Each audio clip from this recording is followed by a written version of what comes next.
पिछले दिनों बरेली में एक चर्च के सामने हंगामा किया गया, हनुमान चालीसा पढ़ा गया। लखनऊ के अंदर एक चर्च के सामने वहां पर हंगामा किया गया, हनुमान चालीसा पढ़ा गया। क्या बजरंगबली जी ने आपसे कहा है कि चर्च में जाके हनुमान चालीसा पढ़ो? क्या भगवान श्री राम ने आपसे कहा है कि मस्जिद के सामने जाके रामचरितमानस का पाठ करो? अगर आपको हनुमान चालीसा पढ़ना है, हनुमान जी के मंदिर में जाइए, रामचरितमानस का पाठ करना है, राम जी के मंदिर में जाइए, वहां से कुछ आशीर्वाद लेकर आइए अपने लिए और इस देश के लिए। लेकिन वतन को बांटने की कोशिश मत, वतन को बांटने की कोशिश मत। मान्यवर, ये मंदिर, ये मस्जिद, ये शिवालय की जिद में वतन ही ना होगा तो क्या बांटिएगा? ये कब तक मजहबी नशा बांटिएगा? ये मंदिर, ये मस्जिद, शिवालय की जिद में वतन ही ना होगा तो क्या बांटिएगा?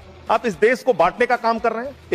एक विचलित करने वाला वीडियो उस दौरान आया। माने 25 दिसंबर के पहले जबलपुर में भारतीय जनता पार्टी की एक महिला नेता चर्च के अंदर घुसती है, घुसकर वहां एक नेत्रहीन महिला के साथ हाथापाई करती है और उसकी जो मासूम बच्ची बैठी रहती है उसको ये कहती है कि तुम इससे गलत काम कराने के लिए लाते। ऐसा समाज आप बना रहे हैं, ऐसा हिंदुस्तान बना रहे हैं।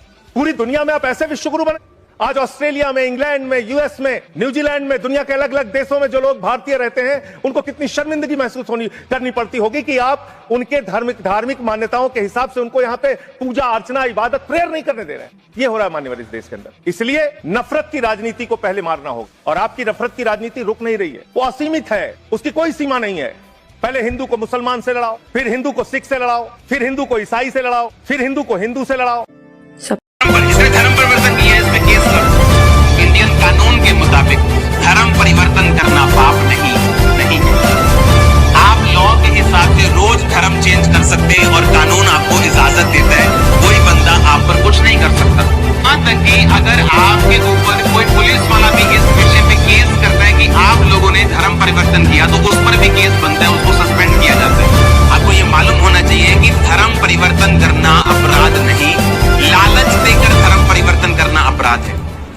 सब तो वध वोटां नफरत के नाम से सब तो वध वोटां कौन लैंदा? बीजेपी ते गृह मंत्री साहब मैनू कही जांदे ने कि तुसीं धर्म परिवर्तन नूं रोको। तुसीं जे कोई एक्शन लेना तो साडे नाल गल करो, सानू दसो। बस उन्हां जिन्ना वोटां ते उन्हां दी आखा उन्हां दी गल करदे आ बस, ठीक है ना। इस करके जे हुण बॉर्डर सिक्योरिटी फोर्स है, Punjab police border security force के नाल BSF नाल मतलब मिल के काम करदी है, तो जिहड़ी पुलिस पंजाब दी है इकल्ले दी, फिर पुलिस तो देश दी होगी ना। फिर जो देश ते हमला है, भावें वो ड्रग्स भेजते हैं, भावें वो पिस्तौल भेजते हैं, भावें वो किसी नूं भी शरारती अंसरां नूं भेजते हैं, वो देश ते हमला है। ते देश ते हमला पंजाब पुलिस रोक रही है, तो उसदे बदले तुसीं सानूं की दे रहे हो? साडा RDF का पैसा रोक लो, साडा तुसीं GST के पैसे रोक लो, साडे तुसीं हर कोई सहूलत दे विचों पैसे कट लो। हुण अद्धा रह गया। लोग हैरान थे कि ऐसे कैसे हो सकता है कि आप एक ब्रांच खोले और वो 25,000 क्रॉस कर जाए, सेकंड ब्रांच खोले 50,000, 40,000, 15,000, 3 हफ्तों में 15,15, 20,000। अमृतसर में 2 ब्रांचेस हैं, एक 9 एकड़ में है, एक हॉल में लगती है, हॉल के बाहर बड़ा ओवरफ्लो लगता है। Amazing result. Reason anointing.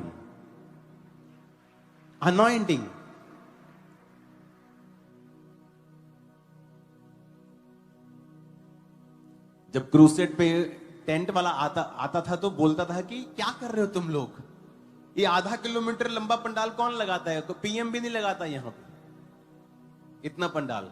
हंसते थे टीम के ऊपर कि क्या कर रहे हो तुम लोग, क्योंकि इतना लंबा होता है आधा किलोमीटर। जब आप 13, 14, 1500 फुट से आगे निकल जाते तो आप लिटरली देखना बंद हो जाता है लास्ट आदमी। लेकिन जब वो शाम को आते थे, उनके पसीने निकले होते थे, टेंट खत्म होता, दरियां खत्म, टेंट खत्म, LED खत्म, साउंड खत्म। हो क्या रहा है? ये लोग कहां से आ रहे हैं? अनॉइंटिंग।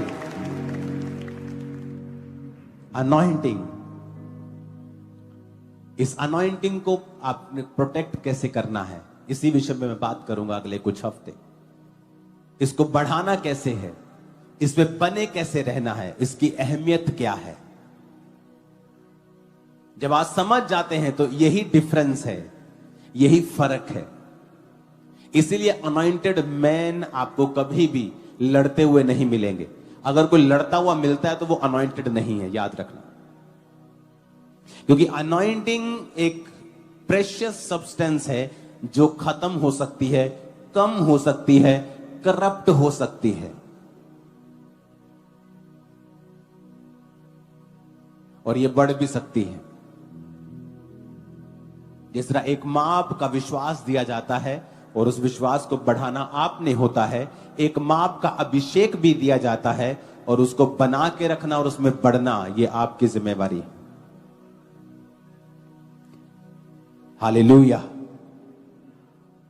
अब यहां पर वो जीसस के कपड़े को छूकर हील हुई है, वहां पे कुछ प्रेयर नहीं हुई, बिकॉज अनॉइंटिंग, अनॉइंटिंग।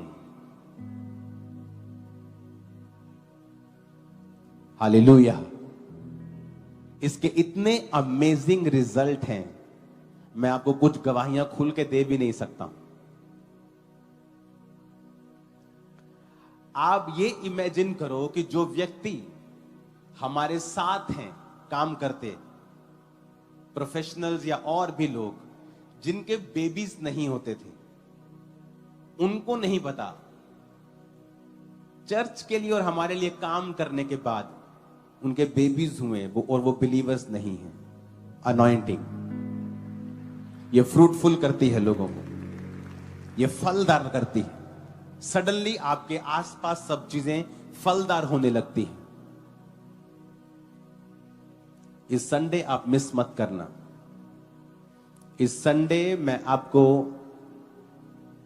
एक ऑडिटोरियम दिखाऊंगा जो परमेश्वर ने मुझे दिया है, जहां से पूरी दुनिया के लिए हम लाइव क्रूसेड्स किया करेंगे, और वो तैयार हो चुका है।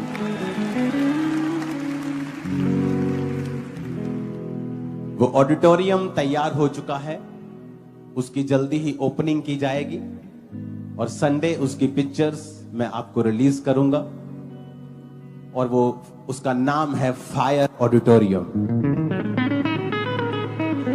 और वो ऑडिटोरियम बन चुका है और उसकी जल्दी ओपनिंग होगी,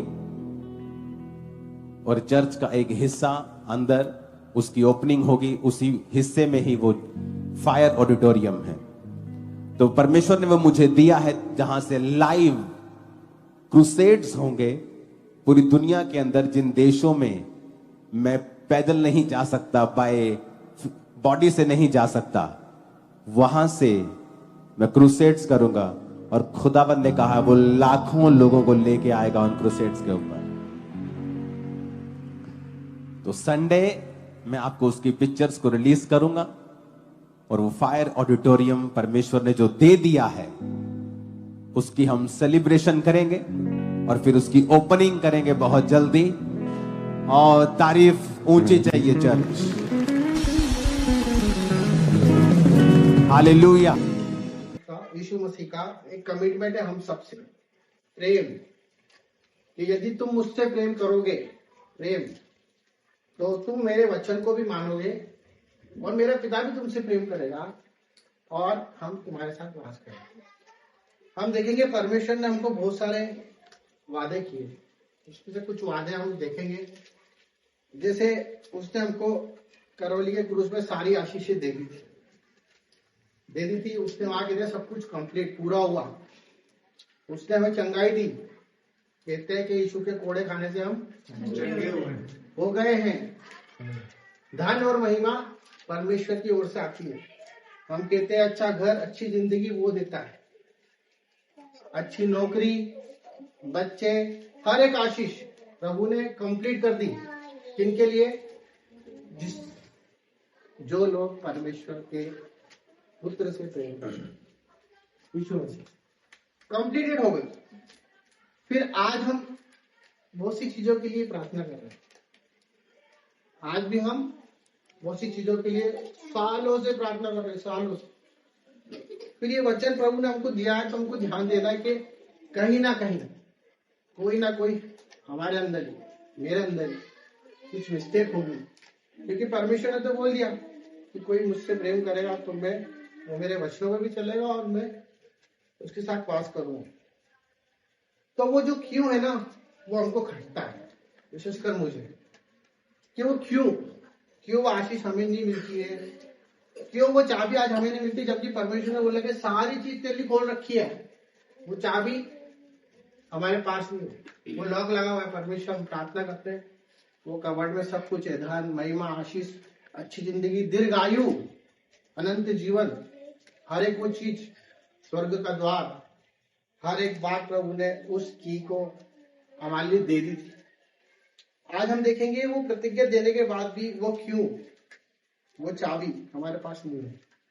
मैं आशा करता हूँ कि परमेश्वर आज इस वचन के द्वारा वो की हमको मिल जाए, हमारे सवालों का जवाब मिल जाए, और हम वो दुनिया की तरह न रहे और हम परमेश्वर के प्रेम को जान लें। पर उससे पहले हमें अपने आप से कुछ बातें करनी है, क्योंकि जरूरी है कि वचन की तरफ ध्यान दें, अपने आप को जांचे। क्या केवल यीशु का नाम लेना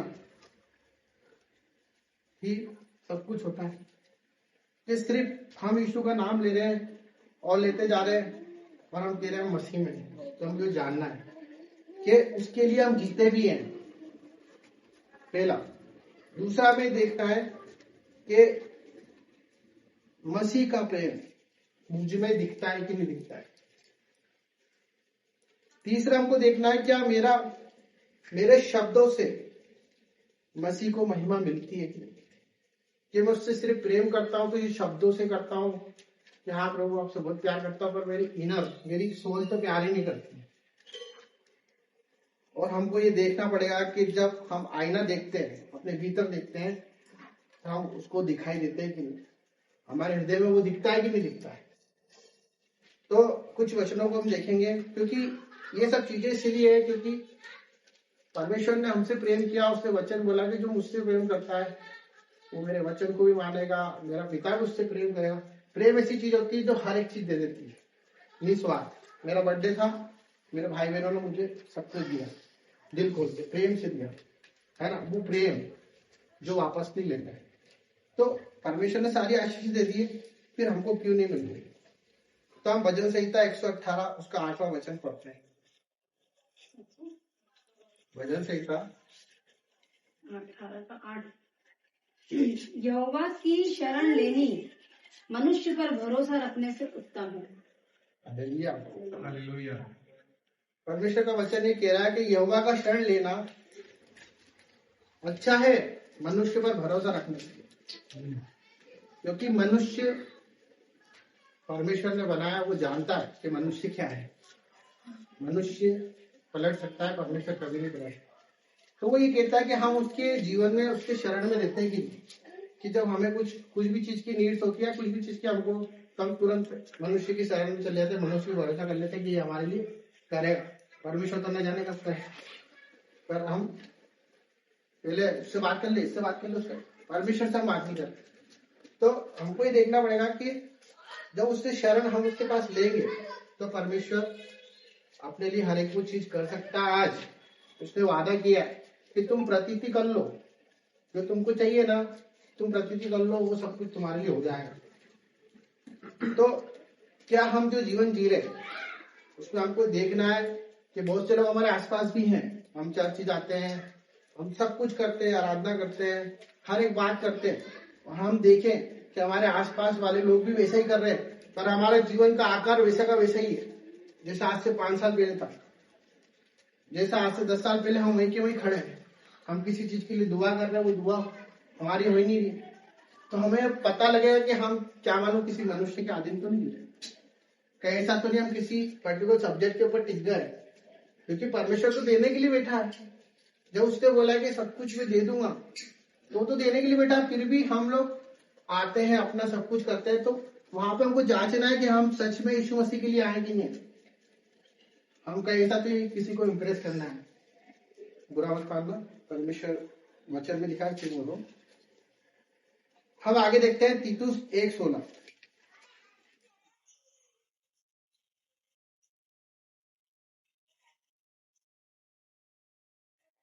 वे कहते हैं कि हम परमेश्वर को जानते हैं, पर अपने कामों से उसका इनकार करते हैं, क्योंकि वे घृणित और आज्ञा न मानने वाले हैं और किसी अच्छे काम के योग्य नहीं।